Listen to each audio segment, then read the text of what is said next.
क्यों नेतन्याहू ने Houthi commander को मारने की मीटिंग की, लेकिन उससे पहले हूती ने उसी जगह के पास मिसाइल गिरा दी।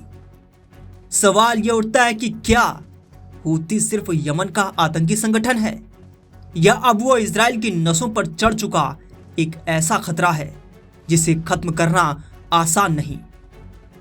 असल कहानी यहीं से शुरू होती है। इजराइल की इंटेलिजेंस ने दावा किया था कि Houthi commander Abdul Malik al Houthi पर टारगेटेड स्ट्राइक की तैयारी हो रही है। नेतन्याहू की मीटिंग टॉप मिलिट्री कमांडर्स के साथ हो रही है, लेकिन ठीक उसी समय उसी इलाके के पास हूती ने बैलिस्टिक मिसाइल दाग दी। और ये कोई संयोग नहीं था, ये एक मैसेज था। दुनिया को यह बताने की कोशिश की हूती के पास इतनी गहरी इंटेलिजेंस और स्ट्राइक कैपेसिटी है कि वो इजराइल की हर मूवमेंट को पकड़ सकते हैं। अब सवाल यह है कि हूती आखिर है कौन? एक ऐसे विद्रोही संगठन से जिसकी शुरुआत यमन के पहाड़ों से हुई थी। वो आज दुनिया के सबसे खतरनाक प्रॉक्सी बन गए हैं। ईरान की सीधी सपोर्ट से खड़ा हुआ ये नेटवर्क अब रेड सी से लेकर भूमध्य सागर तक अपनी पकड़ मजबूत कर चुका है। उनके पास सिर्फ AK-47 या रॉकेट लॉन्चर नहीं, बल्कि बैलिस्टिक मिसाइल हैं, ड्रोन स्वॉर्म्स और एंटी शिप मिसाइल सिस्टम तक मौजूद हैं। यमन जैसे गरीब देश से निकले इस संगठन ने इजराइल और अमेरिका को परेशान क्यों कर रखा है? वजह है उनका गोरिल्ला स्ट्रेटेजी। हूती पहाड़ों की गुफाओं में छिपे रहते हैं, मोबाइल लॉन्च पैड से मिसाइल दागते हैं और फिर गायब हो जाते हैं।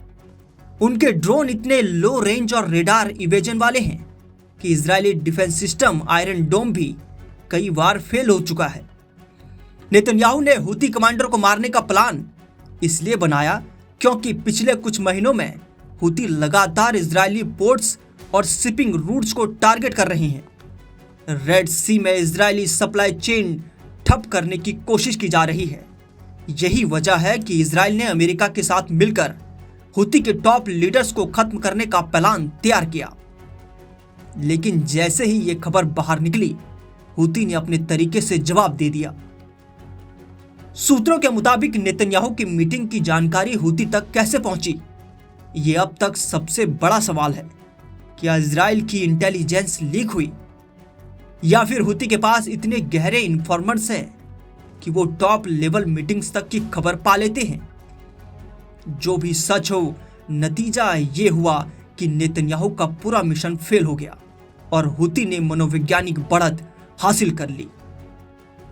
इजराइल के लिए ये एक बड़ी हार है क्योंकि अब तक वो हमास और हिजबुल्लाह से लड़ता रहा, लेकिन हूती ने युद्ध का नया मोर्चा खोल दिया है। ड्रोन, मिसाइल और समुद्री स्ट्राइक की ताकत के साथ हूती सीधे इजराइल की नाक पर वार कर रहे हैं। और सबसे खतरनाक बात यह है कि उन्हें ढूंढना लगभग नामुमकिन है। यमन के पहाड़, गुफाएं और रेगिस्तान उनका किला बन चुके हैं। आज इजराइल जिस संकट से गुजर रहा है, उसकी जड़ में हूती का वही हथियार है, अनदेखा रहना और अचानक वार करना। यही वजह है कि नेतन्याहू की प्लानिंग भले ही कितनी भी एडवांस हो, हूती हर बार एक कदम आगे निकल जाते हैं।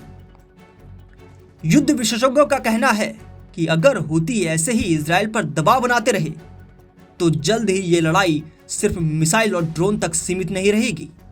ये पूरी रीजनल वॉर में बदल सकती है। रेड सी से लेकर तेल अवीव तक हर जगह हूती की दहशत फैलेगी। अब दुनिया ये देख रही है कि क्या नेतन्याहू इस नए खतरे से निपट पाएंगे या हूती एक और बड़ी ताकत बनकर इजराइल को झुकाने में सफल होंगे।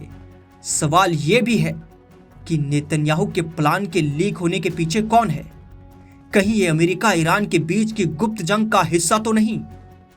एक बात साफ है, यमन की गुफाओं से निकला ये विद्रोही संगठन अब वैश्विक ताकतों को चुनौती दे रहा है और इजराइल जैसे देश को हिलाकर ये मैसेज दे रहा है कि मिडिल ईस्ट की जंग अब किसी भी दिशा में जा सकती है।